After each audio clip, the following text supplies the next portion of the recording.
Hi friends, நான் இன்றைக்கி பேச போகிறது சப்ஜெக்ட்ஸ் பற்றி கிடையாது. ஸோ நம்ம எல்லாருக்குமே தெரியும் இன்றைக்கி 78th independence day. But women's பற்றி நான் இன்றைக்கி பேசுகிறேன். அதாவது எஸ்பெஷலி என்ன மாதிரி இருக்கிற ஓவர் குவாலிஃபைடு ஹவுஸ் ஒய்ஃப்ஸ். ஏன்னா இன்றைக்கி இருக்கிற நிலமை பார்த்திங்கன்னா, நம்மளோட அம்மாக்களோட ஜென்ரேஷன் பார்த்திங்கன்னா, அவங்க ஒரு 10th 12th ஸ்கூலிங்ஸ் மட்டும்தான் படிச்சிருப்பாங்க. அதுக்கடுத்து பெருசாக அவங்களுக்கு எக்ஸ்போஷர் இருக்காது. அவங்க ஒரு வீட்டுக்கு மேரேஜ் ஆகி வந்திருப்பாங்க. அண்ட் தென் கிட்ஸ், அப்புறம் வீட்டை மேனேஜ் பண்ணுறது, ஹஸ்பண்டுக்கு என்ன தேவை அதை பண்ணுறது. ஸோ ஹஸ்பண்ட் மந்த்லி என்ன அமௌண்ட் கொடுக்குறாரோ அதுக்குள்ளே குடும்பத்தை நடத்தி அதில் ஏதாவது ஒரு கொஞ்சம் காசு அஞ்சரை பெட்டியில் சேர்த்து வச்சு, இந்த மாதிரி தான் நம்ம அம்மாவோட காலங்கள் எல்லாமே இருந்துச்சு. பட் நம்ம காலங்கள் அப்படி கிடையாது. Because every house there is one educated and degree holder woman. புரியும் நினைக்கிறேன். எல்லா வீட்லேயுமே பார்த்திங்கன்னா இப்போ இருக்கிற 2 கிட்ஸோட அம்மாவாக இருக்கட்டும் சரி, 1 கிட்டோட அம்மாவாக இருக்கட்டும் சரி, எல்லாருமே ஒரு பிஇ ஒரு எம்இ ஒரு பிஹெச்டி ஒரு சாதாரணமாக ஒரு ஆர்ட் காலேஜில் படித்த ஒரு உமன் தான் நம்ம ஜென்ரேஷனில் இப்போது இருக்கிறாங்க.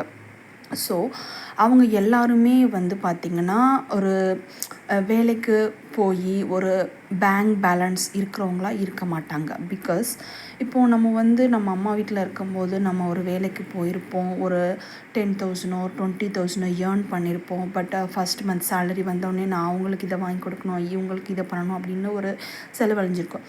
அப்புறம் ஒரு 10 months or 1 year or 2 year வேலைக்கு போயிருப்போம்.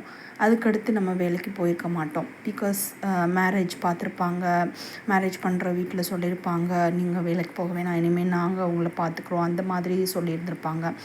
மேபி ஒரு சில வீட்டில் வேணால் இருக்கலாம், மேரேஜ்க்கு அப்புறமா நீ வேலைக்கு போ, அந்த மாதிரி சப்போர்ட்டிவாக இருக்கிற வீடுமே இருக்குது. பட் ஓவராலாக பார்க்கும்போது மேரேஜ்க்கு அப்புறமா நம்ம தனியாக ஒரு வீட்டை மேனேஜ் பண்ணுறோம், நமக்கு சப்போர்ட்டுக்கு ஆள் இல்லைங்கும் போது நம்ம கிட்ஸ்க்காக நம்ம வீட்டில் இருக்கிற மாதிரி ஒரு சுச்சுவேஷன்ஸ் வருது.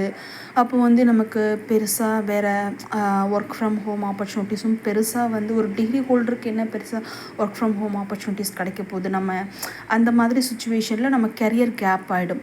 ஒரு 2 years ஆர் 1 year ஒர்க் பண்ணாலும் கெரியர் கேப் ஆகிடும். அதுக்கப்புறம் நம்ம எந்த மாதிரி கெரியரை நம்ம கொண்டு போகிறது, கெரியர் ஃபோக்கஸ் பண்ணி எந்த மாதிரி நம்ம மூவ் பண்ணுறது, அந்த ஒரு பெரிய ஐடியாலஜி இல்லாமலே நம்ம most of the degree holder woman எல்லாமே என்ன பண்ணிடுறோன்னா, ஓகே ஹஸ்பண்ட்ஸ் ஒரு நல்ல வேலையில் இருக்காங்க, அவங்க சம்பாதிக்கிறாங்க, ஓகே நம்ம வீட்டை பார்த்துக்கலாம், அந்த மாதிரி ஆகிடுறாங்க. ஆஃப்டர் ஒரு இப்போ 2 கிட்ஸ்லாம் ஆயிடுச்சுன்னா ஒரு 7 years 8 years கேப் வந்துடும். அதுக்கடுத்து அவங்க வளர்ந்து ஸ்கூல் போக ஆரம்பிச்சிருவாங்க. ஆனால் ரிமைனிங் கொஞ்சம் டைம் கிடைக்கும். அதில் என்ன மாதிரி டிஎன்பிசி படிக்கிறவங்க, பேங்கிங், அந்த மாதிரி ஏஜ் இருக்கிறவங்க எல்லாம் பேங்கிங், ரயில்வேஸ் இந்த மாதிரி கொஞ்சம் படிக்கிறவங்களும் இருக்காங்க. அதர்வைஸ் என்ன மாதிரி 2 to 3 years டிஎன்பிசி படித்து பட் அதில் சக்ஸஸ் இல்லாமல் ஒரு 2-3 அட்டெம்ப்ட் கொடுத்து ஜஸ்ட் மிஸ்ஸில் ஒரு குரூப் 4க்கெலாம் பார்த்திங்கன்னா ஒரு 170 மார்க் இருக்கணும். பட் அதில் 170 இல்லாமல் 167 வாங்கிட்டு ஸோ ஒரு சக்ஸஸ் கிடைக்காம ஒரு நாஸ்டாலஜிக்காக ஃபீல் பண்ணி இந்த மாதிரி இருக்கிற உமன்ஸும் இருக்காங்க. ஆர்எல்ஸ் அவங்க இப்போ இந்த கோடிங்லாம், இப்போ சிஎஸ்சி கம்ப்யூட்டர் சயின்ஸ் பேக்ரவுண்ட் இருக்கிறவங்க ஒரு கோடிங் அந்த மாதிரி படித்து இருக்கிறவங்களும் இருக்கிறாங்க.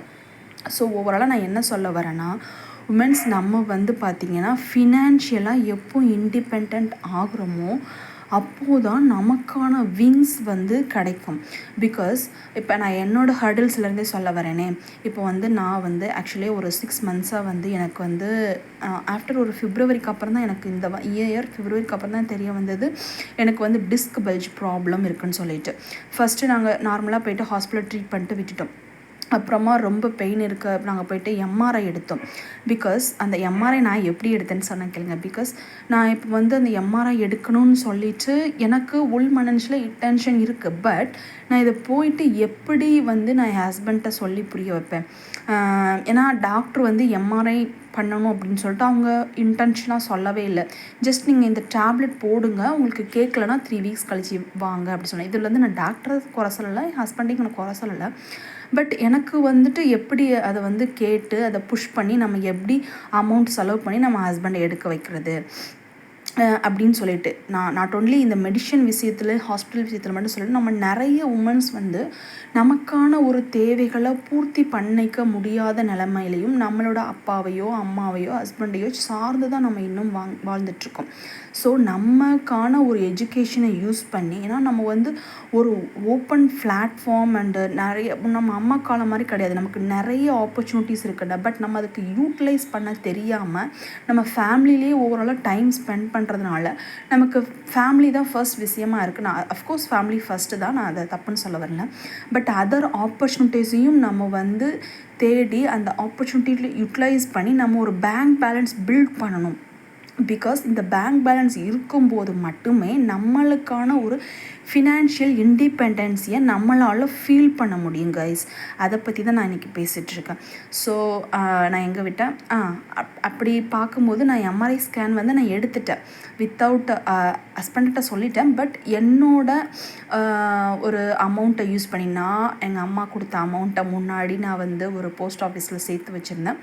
பட் அந்த அமௌண்ட்டை எடுத்துட்டேன்.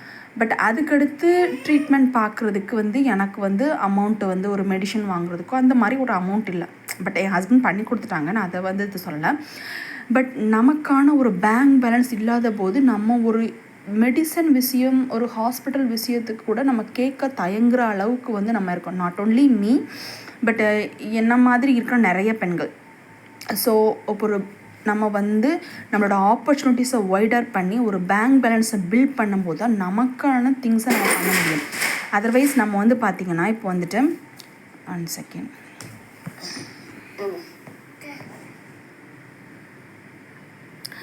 அதர்வைஸ் நம்ம இப்போ பார்க்கும்போது வந்துட்டு நம்ம அம்மா எல்லாருமே சொல்லுவாங்க திங்ஸ், அதாவது நம்ம வந்து நமக்கான கம்மியான சம்பளமாக இருந்தாலும் நம்ம வந்து செலவுகளை குறைச்சிக்கணும் அப்படின்னு சொல்லி.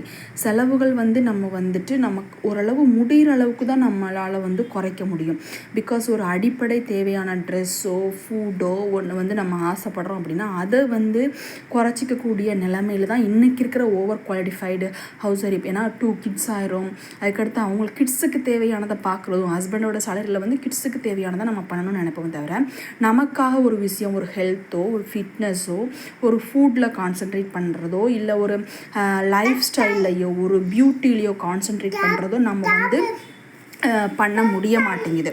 ஸோ அதனால் நமக்கான ஒரு பேங்க் பேலன்ஸை பில்ட் பண்ணும்போது மட்டுமே நமக்கான ஒரு இண்டிபெண்டன்ஸியை நம்ம ஃபீல் பண்ண முடியும். அதுக்கடுத்து நான் சொல்ல வந்தது பார்த்திங்கன்னா, நம்ம வந்து அதர்ஸை வந்து டிபெண்ட் பண்ணி இருக்கக்கூடாது. நமக்கான ஒரு ஆப்பர்ச்சுனிட்டிஸை க்ரியேட் பண்ணி அதில் வந்து ஒரு ஏர்னிங்கை நம்ம கண்டிப்பாக கொண்டு வரணும் லேடிஸு. ஸோ அதுக்கடுத்து நம்ம ஒரு செல்ஃப் க்ரோத் அப்படிங்கிறது இருக்கும். கெரியர் வைஸ் நமக்கு பெருசாக க்ரோத் இல்லைனாலுமே ஒரு செல்ஃப் க்ரோத், ஒரு இன்னர் கான்ஃபிடென்ஸ் அப்படிங்கிறது எதுலேருந்து கிடைக்கும்னா நமக்கான ஒரு பேங்க் பேலன்ஸை பில்ட் பண்ணும்போது தான் நமக்கு அந்த இது வந்து கிடைக்கும். அதுக்கடுத்து நமக்கான ஒரு விஷயங்களை ட்ரீம் பண்ணோம். எனக்கு வந்து பார்த்திங்கன்னா, நாங்கள் இப்போ வந்து வாடகை வீட்டில் தான் இருக்கோம். பட் வந்துட்டு எனக்கு என்ன ஆசைன்னா, நான் வந்து இப்போ டிஎன்பிசி ட்ரை பண்ணிகிட்ருக்கேன். இப்போ ஒரு 30 days தான் இருக்குது குரூப் 2க்கு. இந்த குரூப் 2வில் என்னால் முடிஞ்ச பெஸ்ட் ஆஃப் பெஸ்ட்டை கொடுத்து இந்த குரூப் 2வில் கிளியர் பண்ணி ஒரு 40,000 or 50,000 சேலரி வருதுன்னு வச்சுக்கோங்க. இதுக்கப்புறமா ஒரு 2-3-4 இயர்ஸ்க்கு அப்புறமா இந்த ஜாபில் இருந்து நான் ஒரு லோன் போட்டு ஒரு வீடு வாங்கணும் அப்படின்றத நான் ட்ரீம் பண்ணுறேன். ஸோ இந்த ட்ரீமே என்னை வந்து அதை கோலை நோக்கி ஃபோக்கஸ் பண்ணும். இன்னும் ட்ரீமே இல்லாத லேடிஸ் எல்லாம் இதை பார்க்கும்போது கண்டிப்பாக உங்களுக்கான ஒரு ட்ரீம், ஒரு மைண்ட் செட்டை ஃபஸ்ட்டு பில்ட் பண்ணுங்கள். ஸோ அப்போ தான் நமக்கு அந்த கோலை நோக்கி ஓடணும், அந்த கோலுக்காக நம்ம உழைக்கணும் அப்படின்றது தெரியும். ஏன்னா நிறைய லேடிஸ் இப்போ வந்து கிட்ஸை ஸ்கூலுக்கு அனுப்பணும் அப்படின்ட்டு ஒரு 4 to 5 எந்திப்போம். அதுக்கடுத்து 8 o'clock 9 o'clock கிட்ஸ் வந்து ஸ்கூலுக்கு போயிடுவாங்க. அதுக்கடுத்து நமக்கான அந்த ஃப்ரீ டைமில் கண்டிப்பாக நமக்கான ஒரு செல்ஃப் க்ரோத்தை வந்து நம்ம கொண்டு வரணும். And most of the first வந்து நம்மளோட மைண்ட் செட். அதுக்கடுத்து வந்து பார்த்திங்கன்னா நம்மளோட வீட்டில் இருக்கும்போதுமே நம்ம வந்து ஒரு ப்ரெசண்ட்டாக ட்ரெஸ்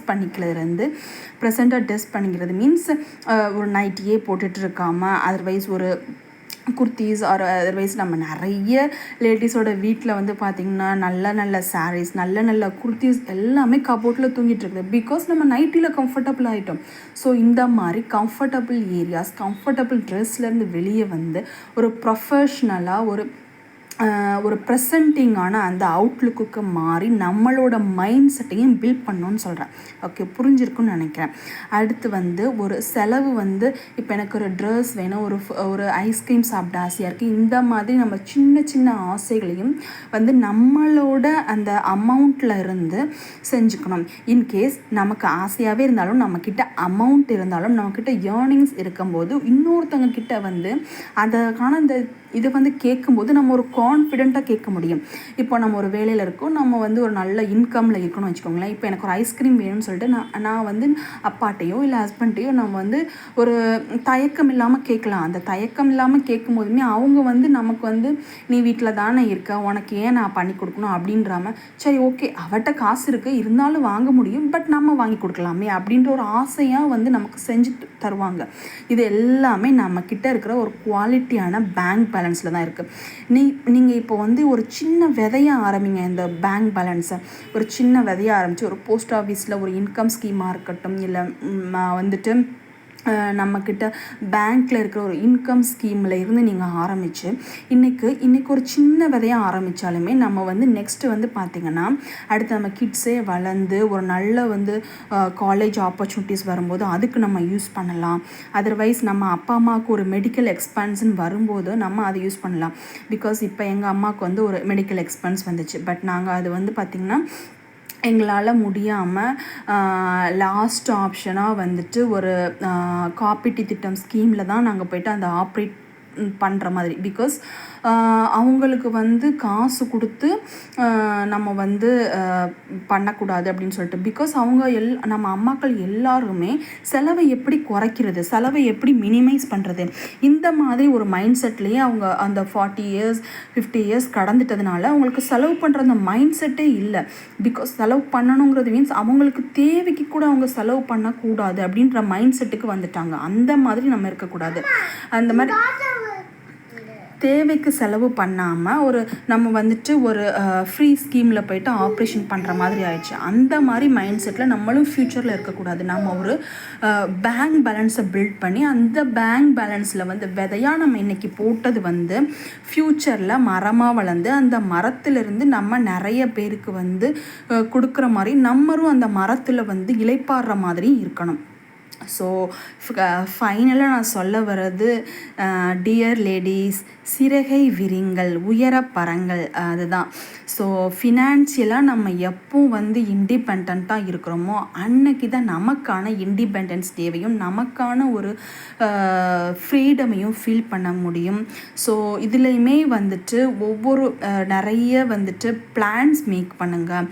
அந்த பிளான்ஸ் ஒவ்வொரு டேக்கான அந்த பிளானை நோக்கி ஓடுங்க. அந்த பிளானை முடிக்க முடியலன்னா ஏன் முடிக்க முடியலன்னு அனலைஸ் பண்ணுங்கள். ஓகே கைஸ், ஸோ இவ்வளோ தான். வேறு ஏதாவது உங்களுக்கு வீடியோஸ் வேணும்னாலும் சொல்லுங்கள். நான் கண்டிப்பாக அதை பற்றின ரெலவெண்ட்டான வீடியோஸ் வந்து போடுறேன். So thank you guys.